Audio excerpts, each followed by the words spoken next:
end of the year pool party on June 1st.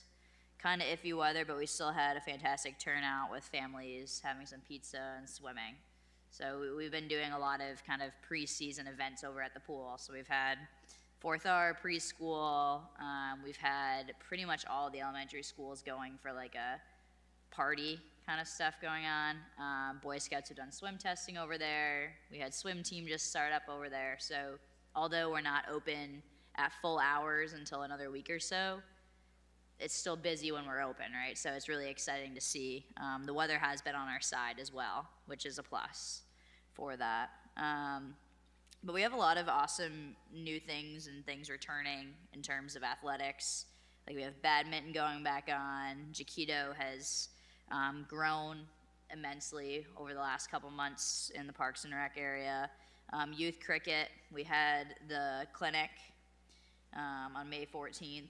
And we had about 20 youth participate in that, and we're going to have some more youth coming to our next clinic, which we're planning to do at the end of June.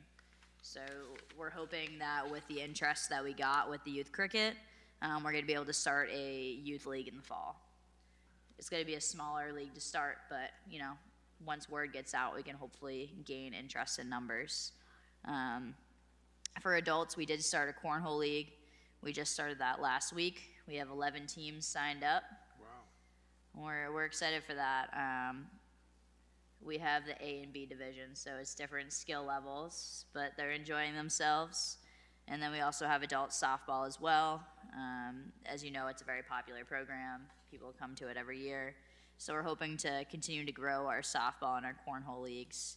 And then other things that are kind of wrapping up is we had yoga. We always have it during the school year, quote unquote, inside, as well as hybrid classes. And then during the summer, we focus more on yoga, which is the social hour of yoga and coffee and bagels that we'll do out at Nevers Park. So that'll be starting up soon. And kind of another big thing was our farmers market. So we did have the kickoff this past weekend. We had over 1,250 attendees at the farmers market for opening day. It was fantastic. I mean, I will say the energy there was very electric. People were positive, such great feedback. Our vendors were happy because all of their stuff was pretty much sold out, which is great for them. But we're really excited to just keep seeing it grow because we had food trucks, breweries, the local vendors. We had kids' activities in the band. It was just a really exciting day. A lot of cars there. Yeah, yep. So, and we also had some awesome improvements thanks to the parks crew installing a beautiful sign. And What's going on with that this Saturday with the Strawberry Fest? we will be doing both. We're going to have the farmers market still. We're just going to be offering parking over in that space for the farmers market and Strawberry Fest. So we're going to have both at the same time. Just because we're not going to cancel the market where those farmers depend on that income if they commit to us for a whole season, just for like another event in town, because a lot of them are struggling. So it's good that we sit and support them, because it's all produce and things that would go bad as well if they weren't at the market. But yeah, other than that, our pool, like I said, it's open. We're ready to go. We held a lifeguarding class and certified 10 people, and most of them are working for us. So now we're actually full in terms of lifeguarding. We're not really hiring anyone else at this time for that. We're accepting applications still for other positions at the pool, though. Molly, quick question. I saw that the state had to raise the wage scale for lifeguards. Do we end up having to do something similar to attract folks? Yeah, so that is a discussion that we're going to be having. It's not just in lifeguarding, it's actually in kind of everything that we're doing. Obviously with the minimum wage increase, we're finding it difficult to attract staff that could work at Target or Costco for a significant amount more. So that is a difficult conversation to navigate, and trying to figure out how we can balance affording that, because we need to operate our programs. So, but it is going to impact us, yeah. It's affecting every business. Yep. Other than that, summer camp, we're doing trainings this week. We start super soon. We're full. We have a wait list of over 20 every single week. We took kids off the wait list so that we could accommodate with hiring staff, but we've run out of room and staff in order to accommodate the wait list at this time. So we are absolutely full, but we are excited to be welcoming the kids back. They have field trips this summer. It'll be really exciting. And lastly, the Arpa funding. So we got $100,000 to create an outdoor fitness space. And we also received additional donations from Max Challenge. They had a day of giving. And then we're working with Compan Fitness, and the equipment should be delivered, I don't know, early July is what it was estimated. And the parks crew is going to install it, which will be fantastic. And then lastly, we, in kind of conjunction with the master plan and a community needs assessment, we're going to be looking to work on a splash pad project for the community. That's slated to be completed in 2023. We have secured funding through the town and donations from both the Rotary and the Moms Club. Excellent.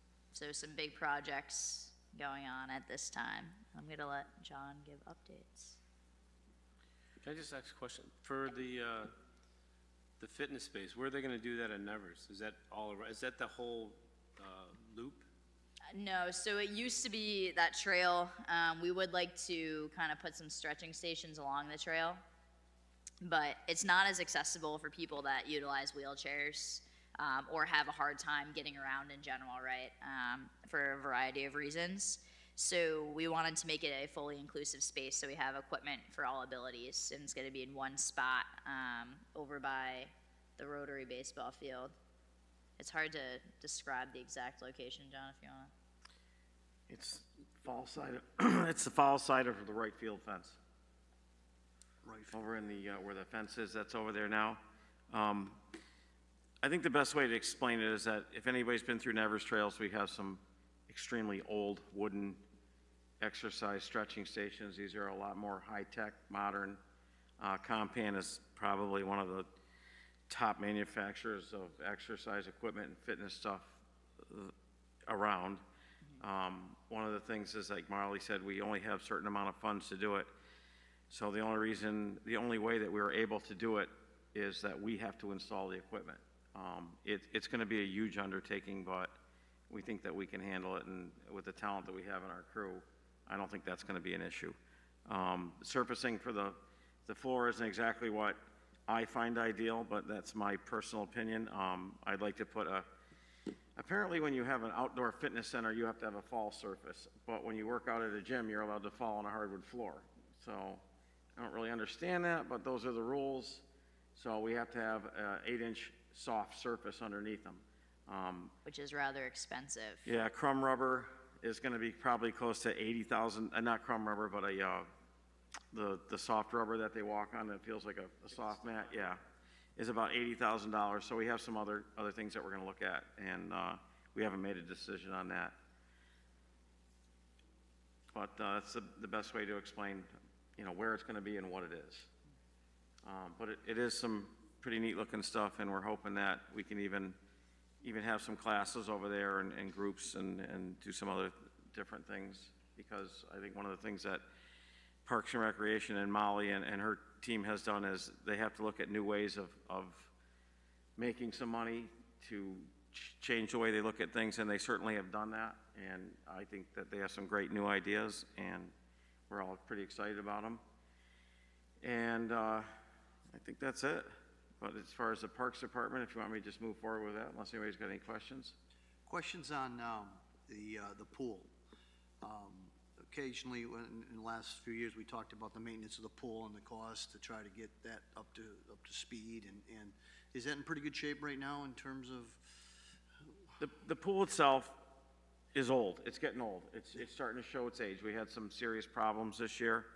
One of the problems is that in the zero entrance pool, which is a training pool, which is otherwise known as a kiddie pool, the best way to put it, is that the zero entrance, since the pool isn't as level as it used to be, the zero entrance has no water in it. The pool's not designed to not have water. It's supposed to stay wet. So the Pebble Tech and all the front entrance all lifted up in the air, and we had to replace all of it. There's only one manufacturer around that does it. Luckily, he's here in town. He took care of that.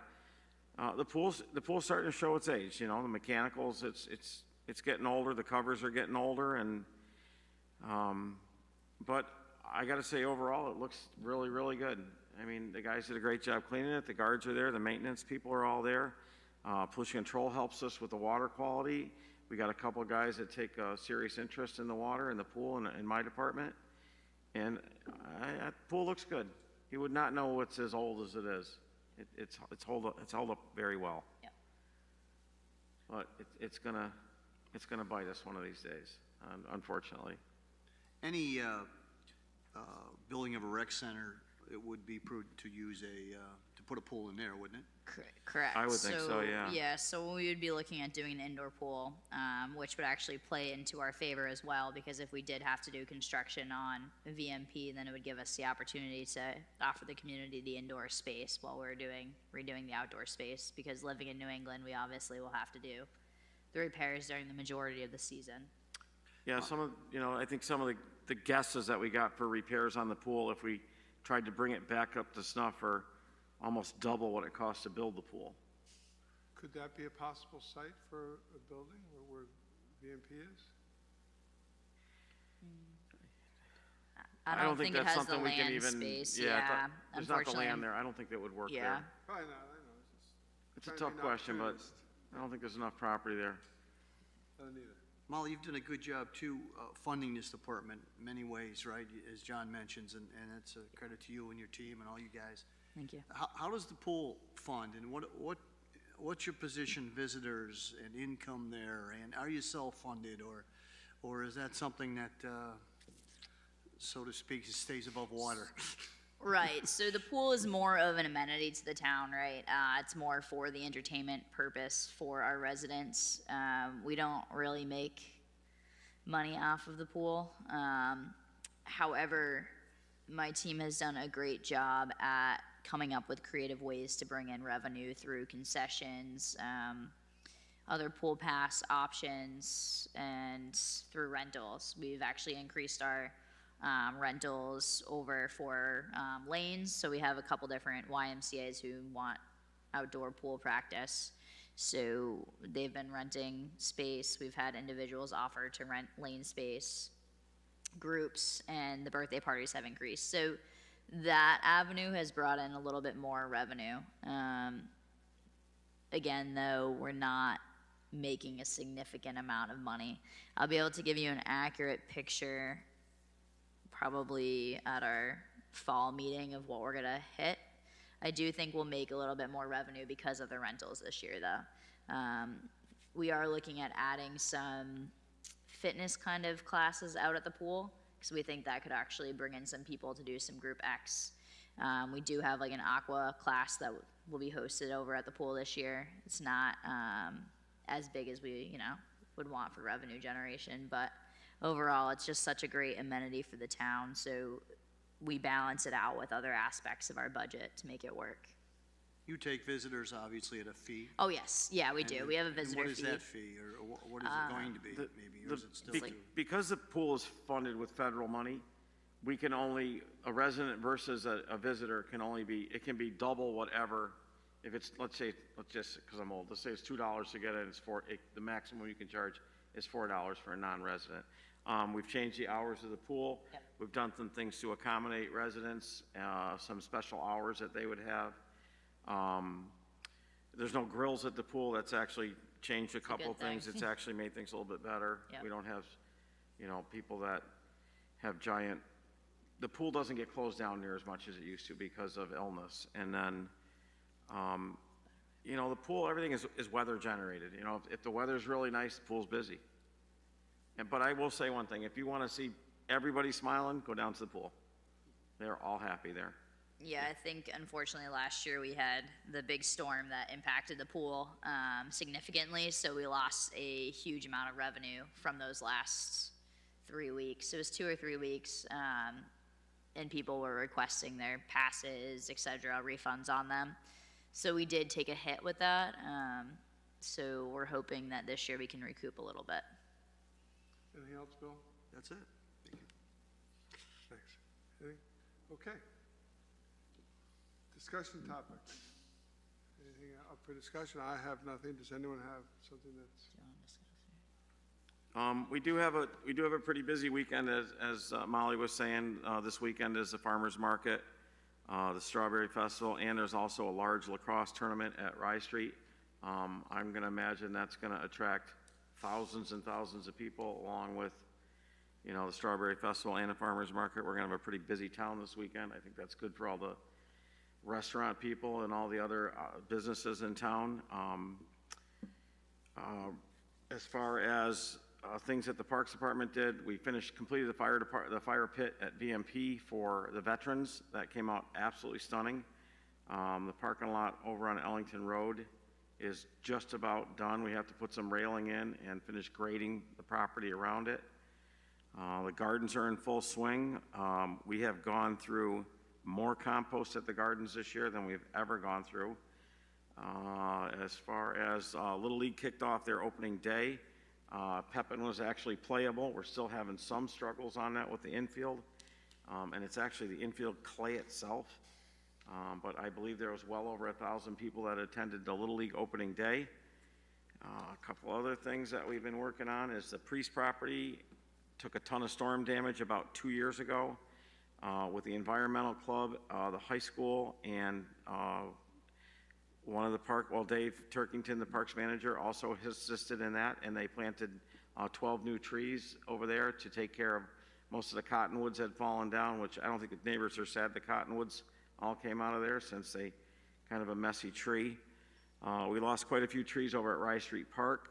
The crew cleaned up an area over by the pond, regraded it, reseeded it, and reinstalled the fence railing that's over there. We did some testing last night for maintain a one position that we now have opening. We had someone that left just recently, and unfortunately, a young man named Ben Bedard, and he was an extremely talented, good employee, and he went back to the private sector. We are truly going to miss him and his talents, but we did test last night. One of the things that I said during the test, when I applied for this job 22 years ago, there was well over 300 applicants where I sat down and took a test. Last night we had 47 applicants, and of that, 27 showed up. So I don't know what's going on, and it's just until recently the numbers start to dwindle. They were at the 200 mark, the 150, and I've talked to some other towns around, and one town said that they had 6 openings and they had 11 applicants. So I'm going to be honest with you, working for the town of South Windsor to me is a blessing. They've taken very good care of myself and my family, and I'm proud to work here. And for anybody that's out there that's looking for a job, it's a great place to work. As far as Rye Street goes, the crew just finished today basing everything out. It's ready for the company to come in. I know the cables are ordered for the post-tension concrete. We're just trying to iron out a few things with the vendor as far as when they're going to get started and some of the costs involved. Hopefully we get moving on that pretty soon. And I think, I would like to say thank you to George K. Something that we've been trying to get off the ground for 1,000 years, and it seems like we always find a way not to, is he came across some disc golf baskets at an extremely good deal.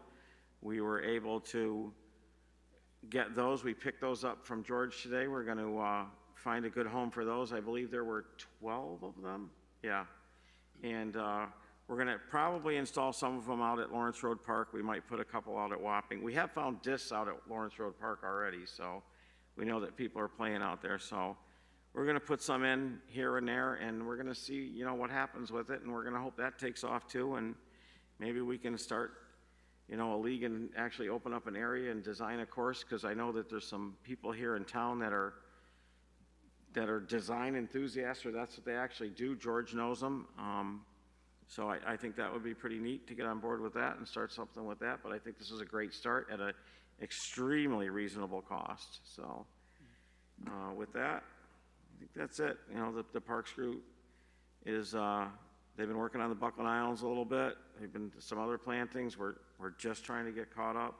We are barely keeping our head above water. We have a couple people that are out, a couple people that are injured, so we're working a little light. But once again, I just want to say kudos to my department and what a great job they do with the time and the resources they have available to do it in. John, you look like you're connecting a lot of this town with sidewalks, right? We're going down Pleasant Valley, you're going up Clark. You see people on them all the time. Where is that project going, and is it going to go all summer? That's probably more of a walk and wheelways thing. Molly attends a lot of their meetings. I don't hit quite as many of those as she does, so she can probably answer that better than I can. So it's a combination between walking wheelways and really just the planning and zoning. They're doing a strategic plan.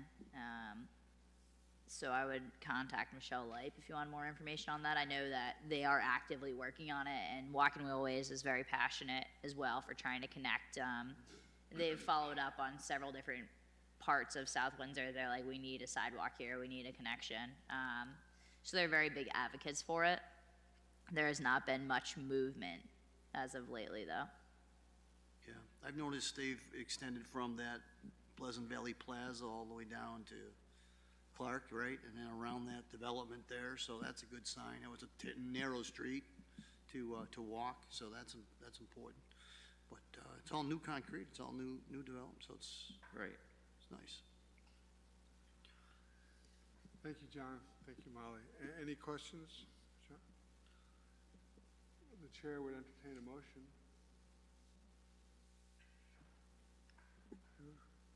Motion to adjourn? Second. Okay, motion adjourned, seconded. All those in favor say aye. Aye. We are adjourned.